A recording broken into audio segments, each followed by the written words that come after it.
All right, hello everyone. I am Greg Veltri. I am a technical application specialist for de novo software. I want to thank everyone for attending and coming to Spectral Flow Cytometry analysis techniques for FCS Express. The housekeeping things I just want to go over very quickly is that you guys are muted. So if you have any questions, you will see an area on your box that says questions, and you can type in your question there. Today I have Holly Bonar, a colleague and technical application specialist also, here to answer questions as I talk. And then once I'm done talking, I'll try to address any further questions after that. So just to make sure that you guys can hear me, be great to just put a hi in the question box, where you're from, and then we'll get started in a second.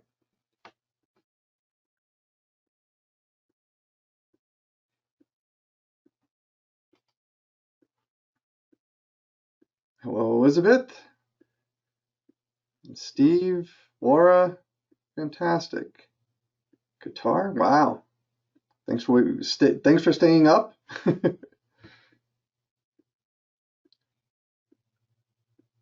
St. Jude's, excellent.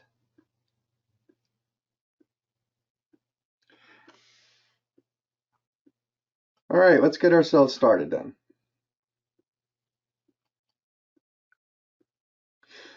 So what I'm going to do today is I'm going to give you a slight intro about fluorescent spectral curves, what they are and how they differ from compensation that you may be used to. Then we'll go through some data and look at unmixed data and some things about that. And then I'll go through some examples and go further talking about how to unmix with our auto wizard, and then how to do some comparison and maybe a little bit of high dimensional analysis from there. And we'll see where we are with time. Okay. So a fluorescent spectral curve is basically if our cells are labeled with a fluorochrome antibody. We place them in suspension and we run them through a cytometer, right? So the cell gets interrogated by that laser. So in this case, a 488. It then produces a signal. So that's a Stokes shift. And that Stokes shift gives you the wavelength that we see here on the right, and it gives us an intensity. So that's our fluorescent intensity. Now this example is probably like FTSE, and that's just one color. Now, cells are often stained with more than one color, right? You have fluorochromes that have their own spectral distribution. So like in this example, we have maybe FTSE, PE, and PerCP.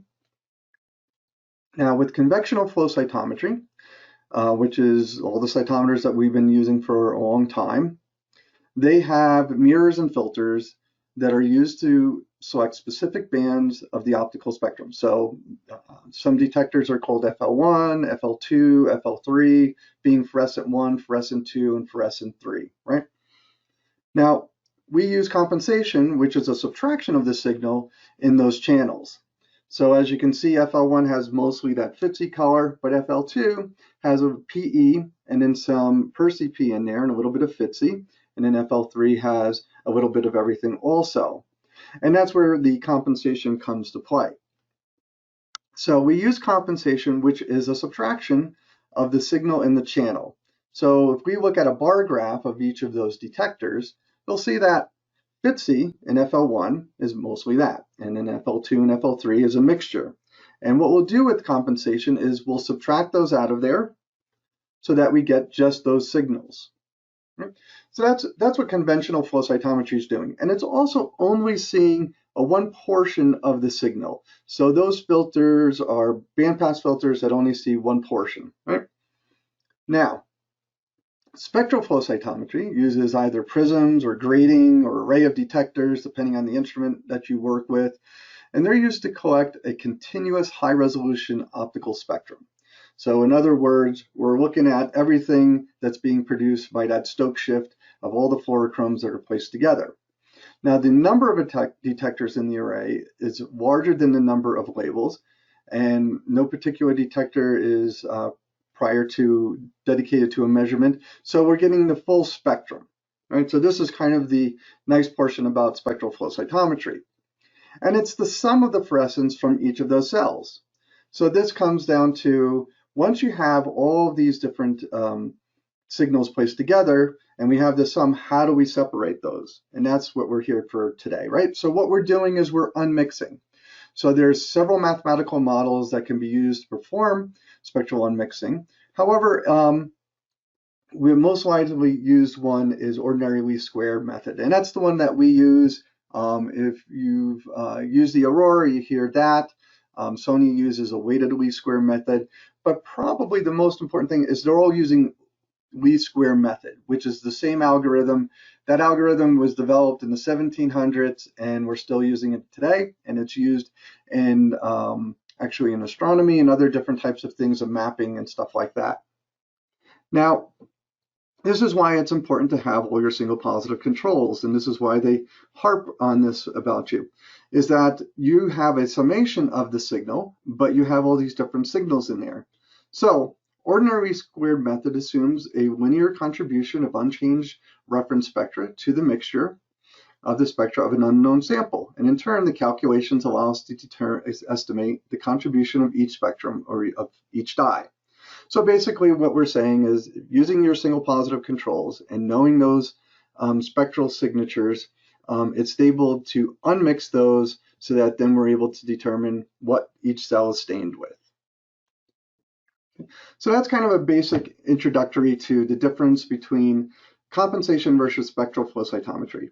One is a subtraction, another one is a summation, and then it's unmixing it and looking at each of the signals. So FCS Express is compatible with most instruments that create spectral data. We have a relationship with Cytec, and we also have developed a relationship with Thermo. But for today's example, I'm going to talk about Cytec. And each of the instrument exports their data differently, but with Cytec, it will export it as raw and unmixed. Now, the difference between the two is that the raw will be run on the instrument, but no unmixing had been done. And then the unmixed is the unmixing that has been done on the instrument. I think Sony does something similar with their folders, and Thermo does the same thing also.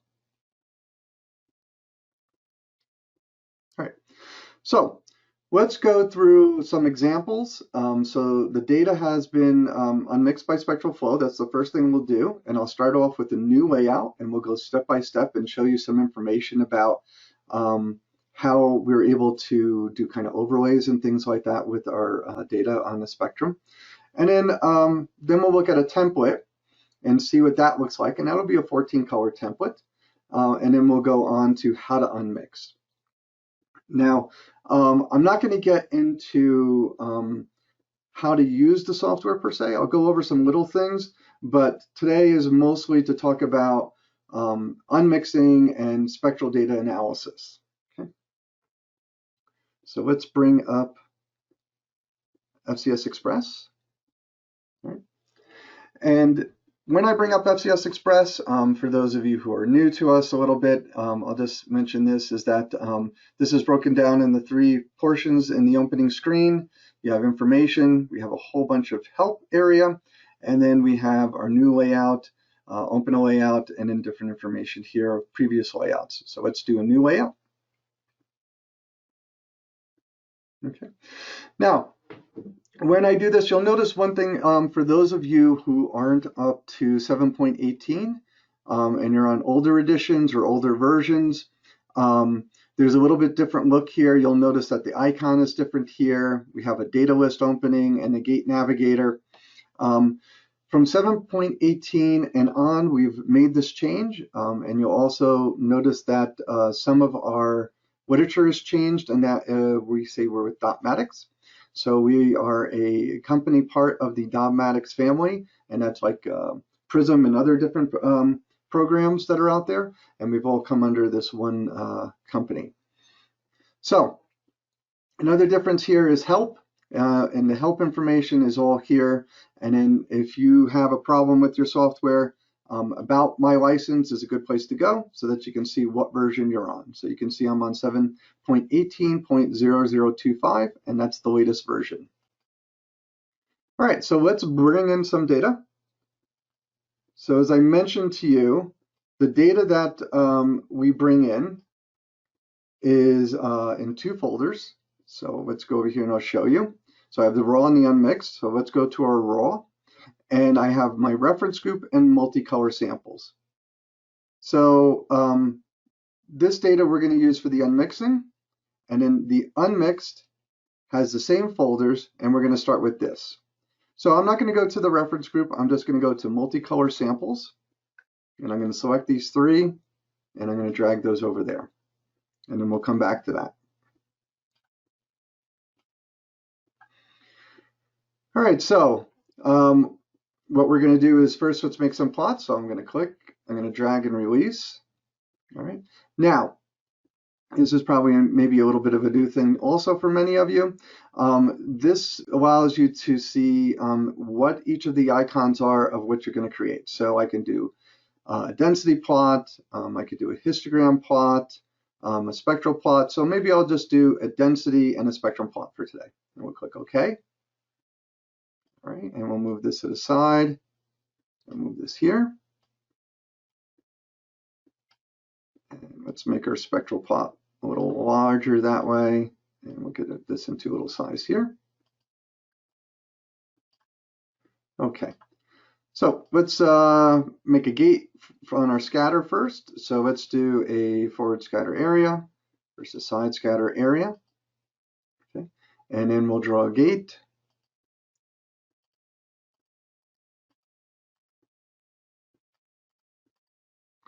And this is our lymphocytes. All right. Now, our spectral plot that we have sitting here is, you can see it has each of the detectors here, and it has violet, blue, red, and violet, blue, red, complete. So you can look at each of the individual lasers, or you can put all the lasers together, and that's what we want to see. And then you'll see that we are getting all the detectors. So I'm going to now show you how to do some things to this plot here. So let's right click on this, and we'll go to Format. And in my format, if you're not familiar with this, you have all the different choices, and the one that we want to work on the spectral plot is called Specific Options. The specific options give you resolution and other options. So what that means is we're going to be able to manipulate this a little bit to make it a little bit clearer for us. Because right now, you can kind of see the curves, but what they're not doing is they're not really connecting, right? They're these little bars here. So the first thing I'm going to select is interpolate values. And as you can see, what that does is it connects each of the dots together for each of the detectors. So now we can see something that looks a little bit more easier on the eye. Now you can change those interpolate values. We can go to 1, and you'll see that makes it not so much connected. You can do 10, that makes it further. And then we can also change the resolution. So right now it's at 100. So if I did 1, can't really see anything, but if I do 500, you can see that increases the resolution. So the higher you go, the more resolution you're going to get out of this. Right. The other thing is color of the density. So you could also do a color on the gates of the overlays. It just depends on what your choice is. Okay. So right now it's on no gate. We're going to change that. Let's change it to lymphocytes. Oops. So we can undo that. So we click on that gate again, and we're just dragging it over, and it changed the lymphs. And then you can see here in my gating that it's lymphs. I can also change things over here to no gate versus lymphocytes. Right? And we can see now we're getting a little bit more of a different signal now.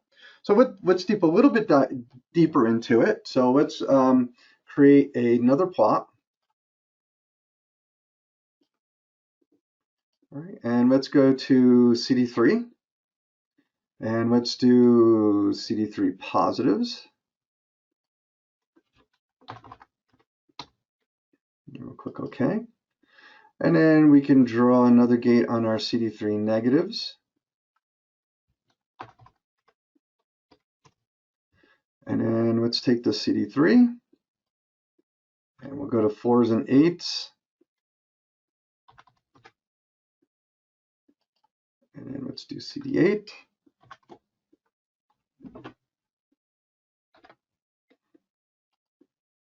And then what we're going to do is we're going to create a gate on our CD4s.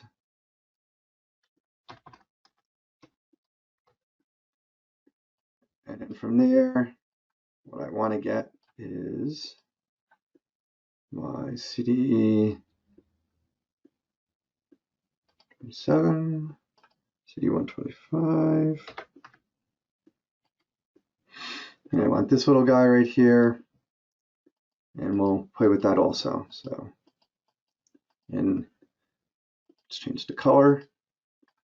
And if you're not familiar with, these are basically our T-regs. Okay. All right, now I have this, which is normal. So what's the benefit of having my spectral data here, right? So one thing that I can do is I have this right now gated on lymphocytes, and I can change this to CD3 positives, right? And then I want to do an overlay. And what I want to see on this overlay is between my CD3 positives and my CD3 negatives on the same data file. So one way to do that is I can just grab the data file that I'm currently working on,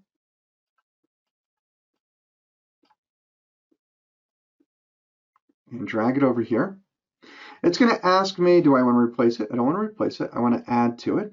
And I'll click OK. All right, now I get this. So we go back to our format over here, and we go to overlays. And you'll see here's the file that we've added, donor1, donor1. And let's select the first one. It's on my CD3 positives. And the reason we're seeing this is because right now it's showing all of the spectrum. Now I can see the average spectrum, I can see the medium spectrum. Let's do the median. All right, it's still red because we still have the other population on top of that. So let's click on this. And then on this, I'm going to change this to CD3 negative. And then I'm going to change that also to median. So now, excuse me, I have both of those there. And I can go to legend. I can make that visible too if I want to see donor 1, donor 2. Or if I want to get a little bit fancier, I can also insert a text box and then write information and put that in there also. But the point of this is that I am able to see the difference between these two. So now if I were doing a gating, and this is live, so I can move this over here and you'll see that it's moving, right? So now it's on CD3 positive. And if I move this slowly over here, I can see that it changed. So I can actually probably say that right about here is where my CD3 negative is, and then my CD3 positives. I don't see anything really changing. There we go. Right about here. So it's kind of intuitively what we would think about, but we're able to use this to look at the difference between the two. So that's kind of the nice thing about spectral plots, is that we could go through each one of these if they were FMOs, and we can gate our gates and look at each of the spectral and set our gates on that. So let's look at an example of that real quick. So let's create another spectral plot.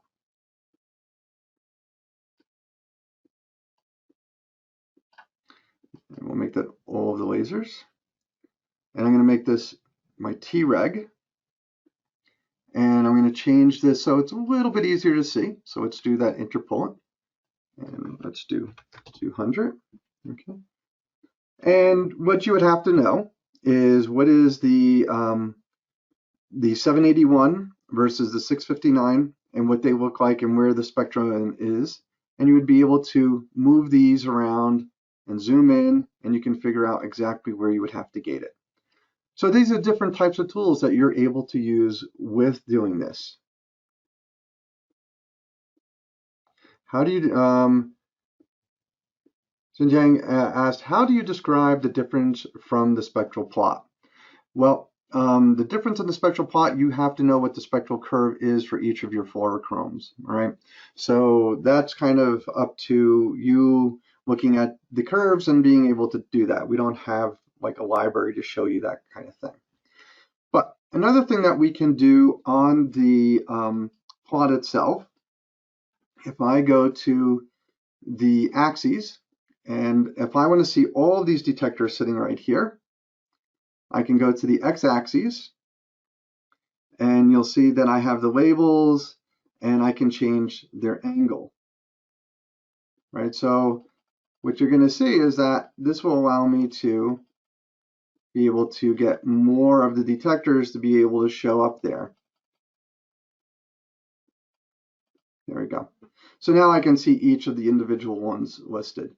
So if you need to be able to see each of the detectors, you just come into the axes and change that, but make sure you remember that it's the x-axis, okay?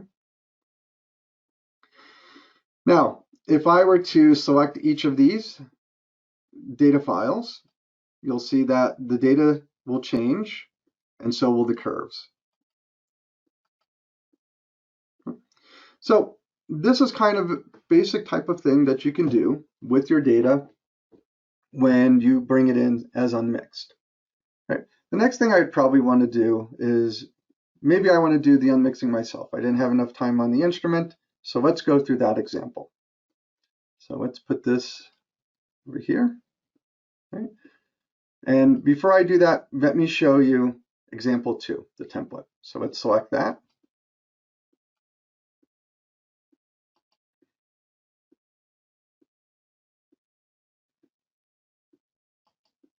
All right.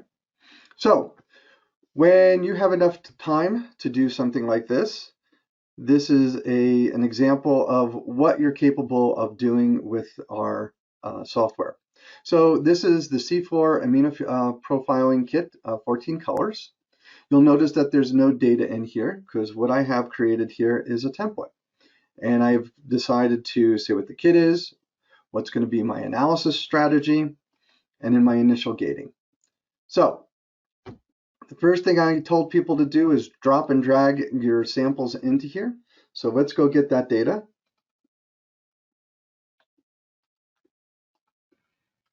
And let's drag that in here. You'll see that it automatically opens up. And I gave you kind of an example of doing an overlay. And you can see here we have the monocytes, and then I have the lymphocytes. All of this, again, is live information. So if I were to move this plots, you'll see that changes also. And then I have my CD3 negatives. So I can do an overlay of this also. My 4 and my 8s. So you see you can get bar graphs of this information. And then my summary statistics. And then my summary table.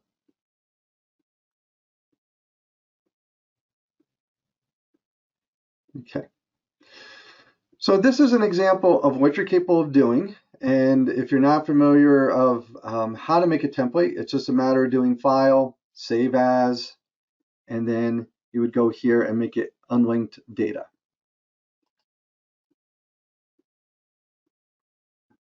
All right. All right, so let's minimize this. All right, so now we're going to do the data that hasn't been unmixed. All right, so we'll go step by step on that.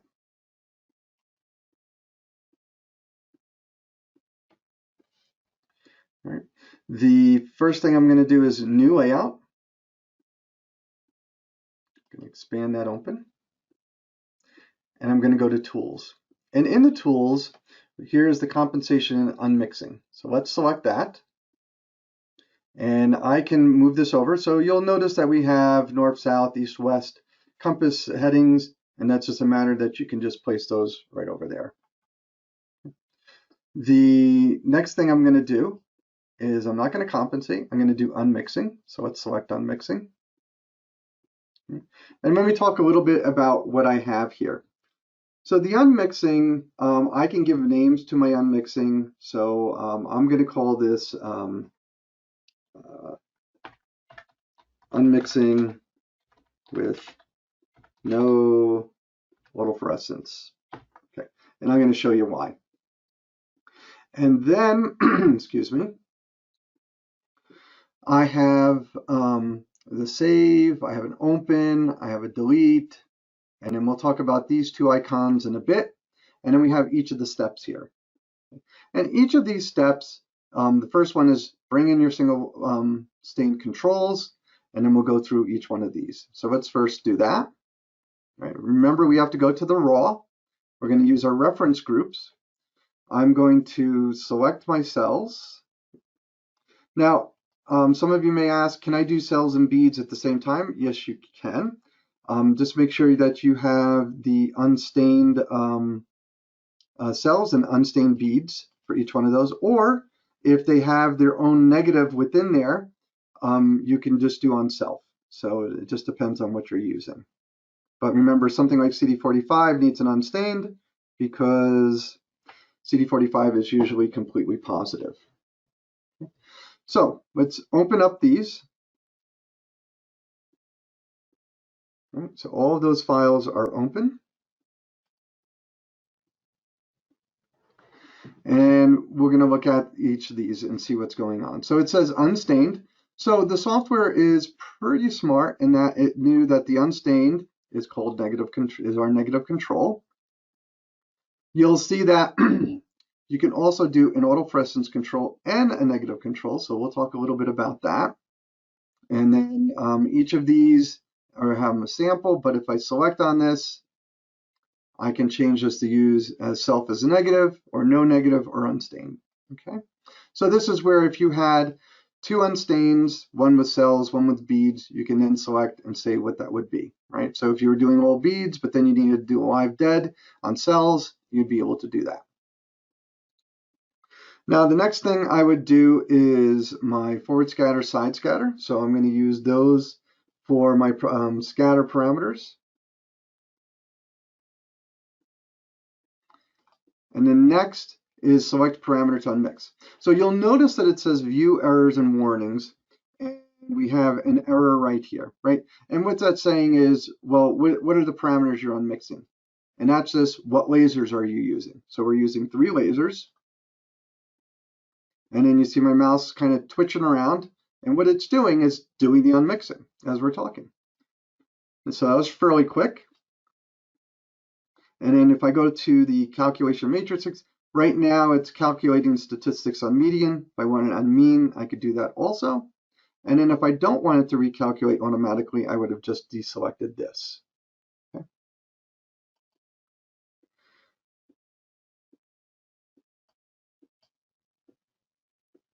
All right. Now, these two are part of the scatter plot tab, and you'll notice that there's multiple tabs here. So we're going to go through each of these tabs, and I'm going to explain a little bit about them. So right now, this is the fluorescent scatter. So I'm just going to keep this on the lymphocytes. And then I have an unstained, so this is for my unstained sample, and looking at the autofluorescence for that. So let's set CD3. So I want to see how CD3 did, and it looks like it got it right pretty much here. So just so you know, this is live, so you can see the curves will move so that you can see what signal you're getting. If you feel better with just doing the top, you can, just like that. It doesn't matter the height of this, it just matters where it's sitting horizontally. Okay. Then let's go to CD14. Now, CD14 has a small population kind of here, but it's really not in the lymphocytes. It usually sits in the monocytes, granulocyte, neutrophil area.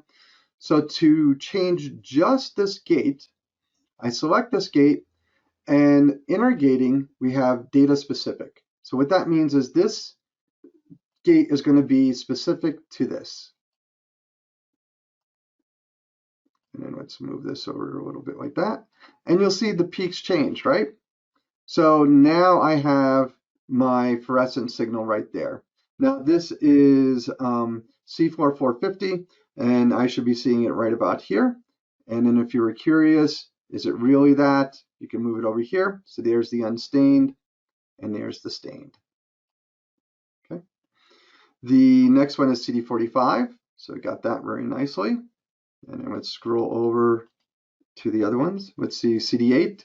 CD8 looks okay, but if you feel like you would like it to be tighter, same thing, we can move it tighter like that. CCR7, so we can make that even tighter also. IgD. So IgD was a smaller population on the cells that they used. So let's move this over here because we know that the signal is sitting in this area. And there we go. CD45RA. So we can also clean that up a little bit and do that. CD19. Let's put that there. So all we're doing is just making sure that the wizard saw things correctly, because sometimes with cells, you don't get a very bright signal and it causes some problems. So same thing here. This is CD25, which we know is a smaller population. So let's move that over here. Right, and we can move this and see how we're doing on the signal. So it's right about there. CD127, that looks okay. 16, 56, CD4, you can even tighten that up a little bit and just say do that. Because all we're doing for the unmixing is making sure it has a profile. These little outliers aren't going to affect it, just so you know. All right, CD27. Let's do this. And then here's my unstained. Okay, so on my unstained, you'll notice that I have one population, and that's because I'm not really including the eosinophils and stuff like that. And I'll show you something that we can do after we do this in a moment. You then get your visualization of the mixing matrix. So this is a normalized of the way that the fluorescence of each of those look. And then you have a key over here that you can look at everything. So everything kind of looks pretty good in the sense that they really look pretty unique peaks. They're not laying on top of each other. There may be some minor peaks that are doing that because it's a tandem, but what we care about is the major peak and where it's sitting. And then we can look at our spillover. And then with the spillover, we can look at this. If you wanted to, you can export this to Excel if you wanted to. So right here in layout, you hit export, and then you can get this as a spreadsheet. And the same thing with your cross stain index matrix too. Okay. So once I have this, what I would want to do is I want to save this. I don't want to use this layout for my data analysis because you'll notice that all of the single product controls are in the file list. If we were to right click on this and we expand all of this, you'll see that all the gating is in here. So if we add samples into it, it kind of becomes a little bit of a mess. So we're not going to do that. So I'm going to save this. All right, and I'm going to go to my desktop and I'm going to create a new folder. And I'm going to call this my unmixing. And I'm going to hit save. Right. Now, I mentioned to you that we could do something with autofluorescence. So if I want to, I can use this and work with this only and then rename it. So that's what I'm going to do. So we don't have to go through the whole thing. Now, the only thing I have to do is bring in my unstained again. So nothing really fancy. And I'm not going to call it negative control. What I'm going to call it is autofluorescence control. Okay. So now let's just go through this and make sure everything looks with no problems. So we'll click on here, my scatter plots. Here's my CD3. We went through all of these. So all of this hasn't changed, right? What has changed is I go down this, and so there's no confusion. Let's also call this not unstained, but let's call this autofluorescence. Okay. And we'll go over here. And you'll see I have my unstained control and my autofluorescence control. Now, one way to figure out if you have any other autofluorescence populations is I'm going to click on this and I'm going to make this a data specific. And I'm going to increase this.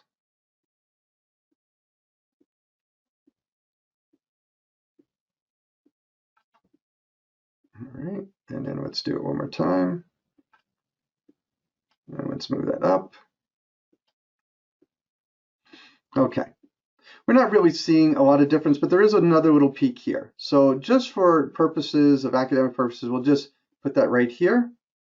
And if we look here versus here, it's a little bit different, but I don't know if it's that much different. But I just want to be able to show you how we can do this, right? So I'm going to keep that like that. And I'm going to rename this to with autofluorescence. Okay.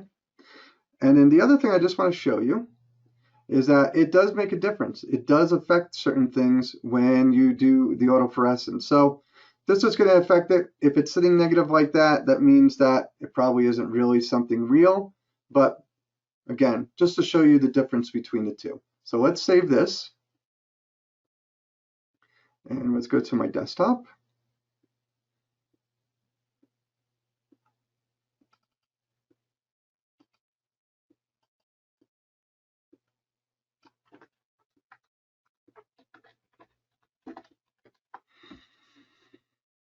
And we'll hit save.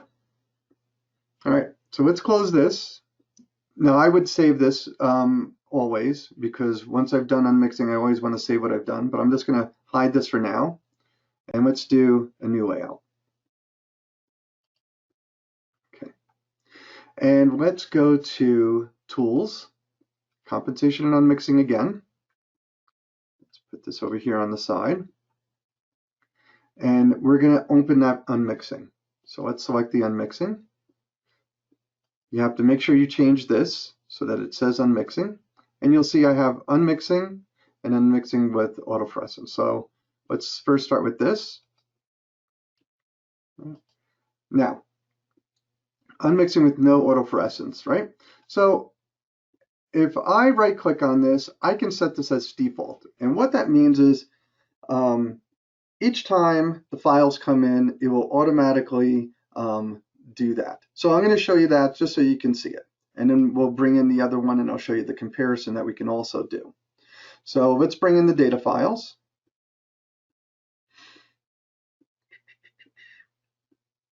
Let's do this. And remember, it's going to be raw. Because if you bring the unmixed in here, it really isn't going to do anything. All right. And then I'm going to bring in a data file here. We'll click OK. All right. Now, what we should see in the label, and I'll zoom in for you, is that it should say transformed, unmixing transformed. So that I know now that it has been unmixed. And if I go here, I'll also see that it says ordinary least squares. So this allows me to make sure that everything is working correctly. Right? And then the same thing here. This will say that it's transformed. And then if we do this, it'll have the signal there also. Okay. Now, what I can also do, if I want to see on how well this did, so let's minimize this a little bit.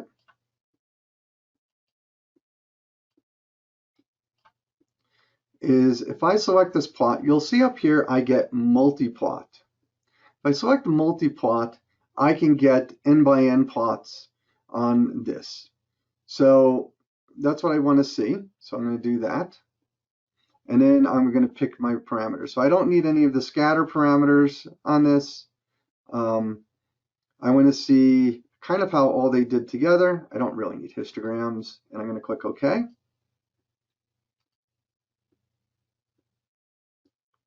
All right. Now, it says it was capped by 10 parameters. This can be changed in the options. So I'm just going to hit continue. Let's move this over for you. And just so you know, if you go into File, Options, you're then able to go into here, and then you can change your plots, and then you can change the selections of those so that you get more than that on there. Okay. Now, if I expand this, I can see how well that did. Now, if you want to, you can also bring in files that have been unmixed by another program and do comparisons on those. These can be gated too. So if I go and I do a polygon around my lymphocytes and click OK, and I select this to gate 1. I'm sorry, not that one, but this.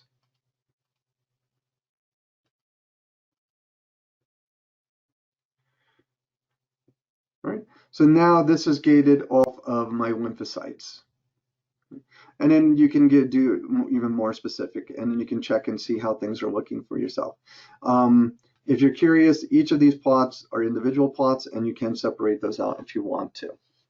Now, let's create another tab, and let's right-click on this and bring in the with autofluorescence. Okay, and I didn't set it as the default, but what I'm going to do is bring in data file over here again.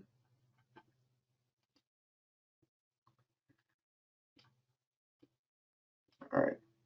Now, these I can select unmixing with autofluorescence, and you'll see up here I can do apply to selected plots or apply to all the plots. So I'm going to apply it to the selected plots. So let me choose those.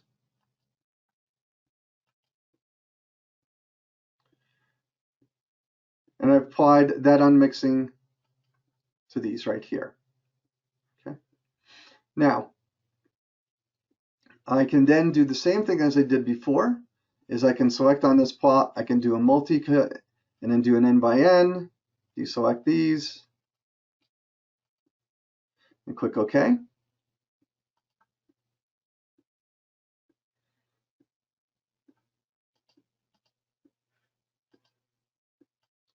And then I could do a comparison of this versus the other one and see how they did. Now I know this one's probably going to be a little bit worse, and it is a little bit worse.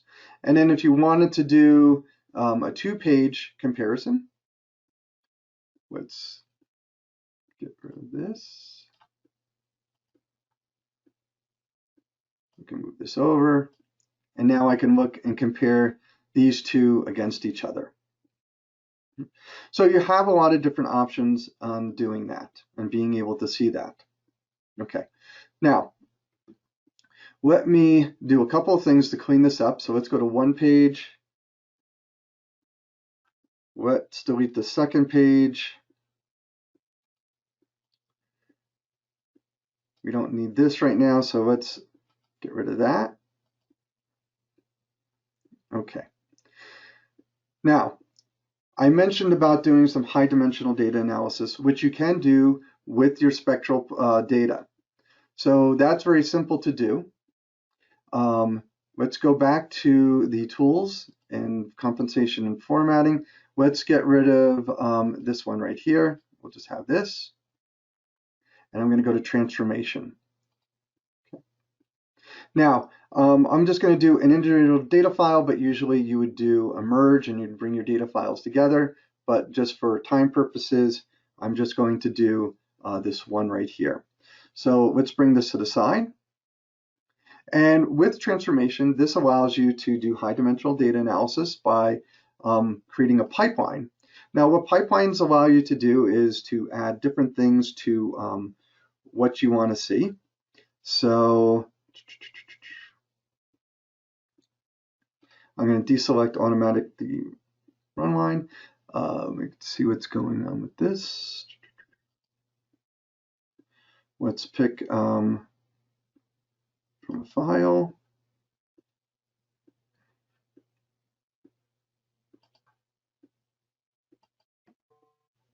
We got that.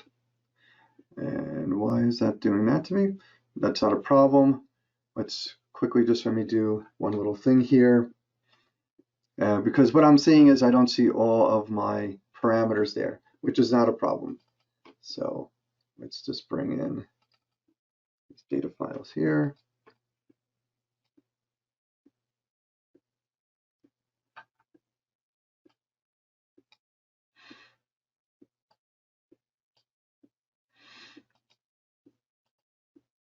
And let me just delete this for a second, and let's select this one. All right, and then let's create that pipeline that I was saying. There's all of the markers that we were talking about. So I'm not going to run this automatically. I can gate this off of my lymphocytes.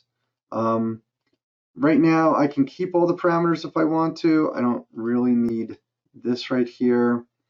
And then I'm going to create my pipeline. So there's a lot of different things that you can do. You can do flow AI, flow cut with all your spectral data.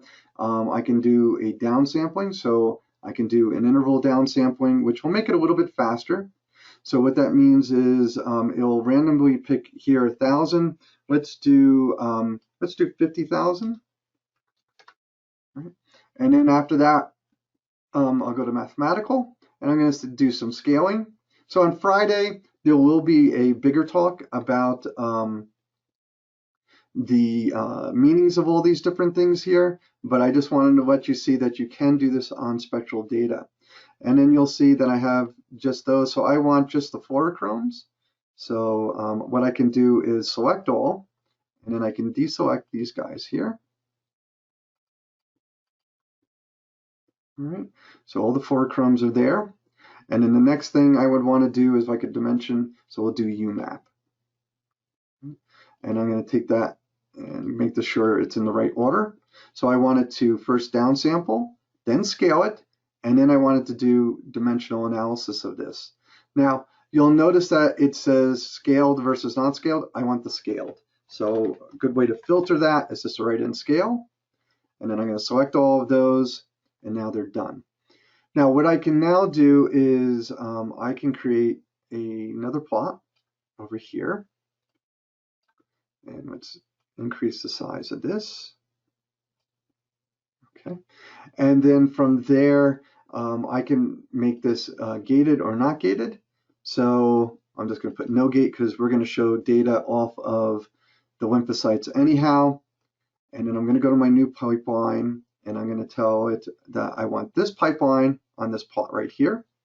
You'll see it says pipeline transformed, and I want it to execute it. So down here, you'll get this green thing right here. No, so the person that asked, can the unmixing matrix or template from FCS Express be transferred back to the instrument? It cannot, unfortunately. We don't have that type of communication with the other parties' instrument software. Now, from here, I should have my UMAP. So I have UMAP 1, and then I have my UMAP 2, and then I have this. So now you could do gating off of this. The question would then be, can I do spectral gating off of that, right? So if I put a gate around this, it's gate 2, and I select this, I can, if it is on the right data file, but yes, you can.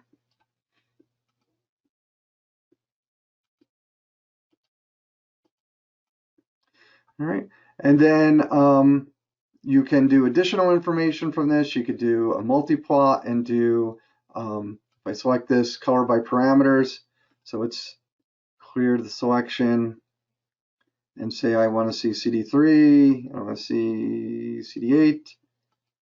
I can then get these, and then I can create a heat map of that also. So you have a lot of different choices that you're able to do the unmixing. You're able to then do high dimensional data analysis with the spectral graph so that you can see that. You can then kind of do what you see in publications of how does this look like in the different populations. You can gate on this and then go on to your spectral graphs and etc. So a lot of different choices with the data analysis on here.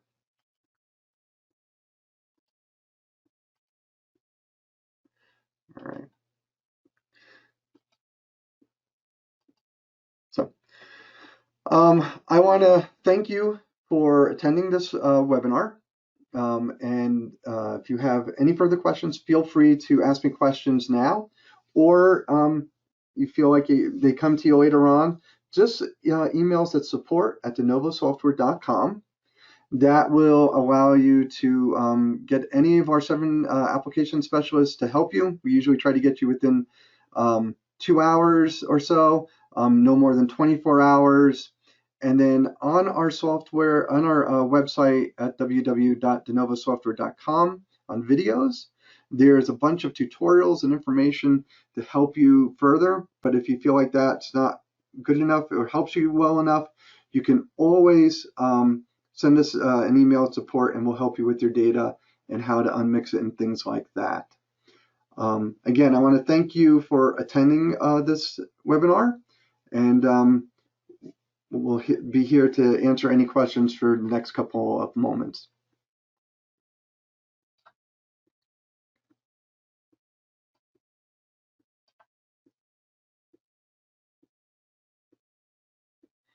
So someone asked, what is the advantage of unmixing here versus the instrument? So there, our unmixing is ordinary least squares, which is the same as like the Aurora, right? I don't know of any advantage except for maybe you didn't get an opportunity to do it. The one advantage would be that I can do multiple autofluorescence, like I showed you here, doing the autofluorescence and being able to have 3 or 4. So if you're doing macrophages or you're doing tumor samples, they tend to have a lot of different types of autofluorescence in them. So you would be able to do that easily on our software.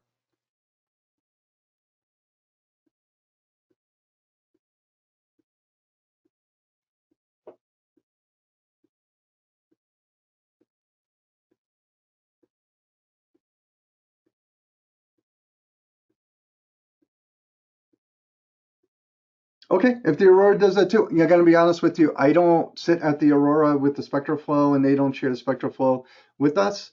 So if you can do both, that's fantastic.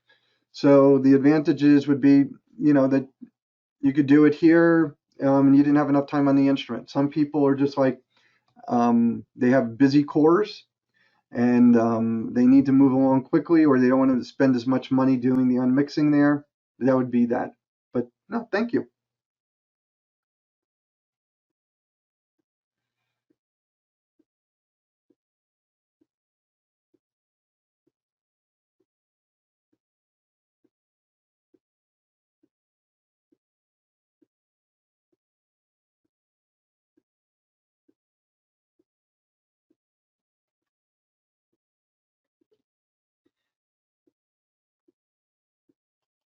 All right. If there are no more questions, we're going to wrap things up. Again, I want to thank everyone. Oh, what's this? Okay, no. Is there guidance on the computer size and power for this? Laura, yes, on our webpage, we have, if you just type into the search computer systems, it will be able to give you information about it. The computer size and power, I don't think it's anything out of the normal that you purchase out there. You probably want to have at least 32 gigabytes of RAM is the way you want to go. But just go to our website, put in the search systems, and it talks about Mac or PC, because I don't know which one you're working on, but it will be able to give you information. And then if you have any more questions about that, just email us at support and we'll answer them also.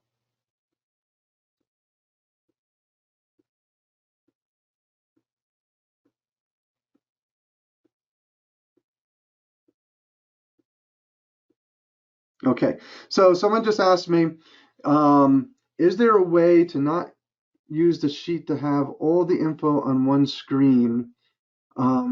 Spectral will add a lot of plots, and it can be confusing with 40 colors. You can, that's a good question. So I guess you could, I don't know if you can expand the software. You know, while we're sitting here, I'm waiting for some questions. Let's create a new layout real quick. Let me see something. I've never done this because I usually work with a big screen. So that would be the one thing to do. But if we, let's see. Yeah, so you can't see what I'm doing, but I can bring this out to 2 screens. So I can make it larger and I can expand it and then do the zoom and all that kind of things. So yes, you can do that. And then do you have a record we can watch a bit later? So yeah, wait, we will have this posted in a week on our YouTube channel or on our website, and then you'll also get in a week a notification that has been posted and a link to it. Okay.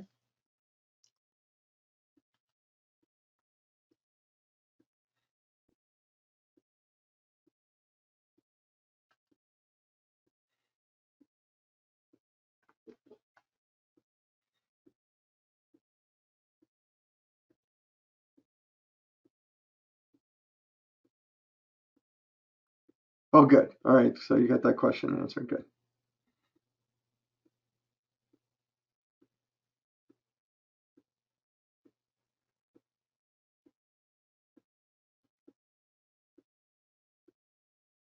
All right. You're welcome. All right.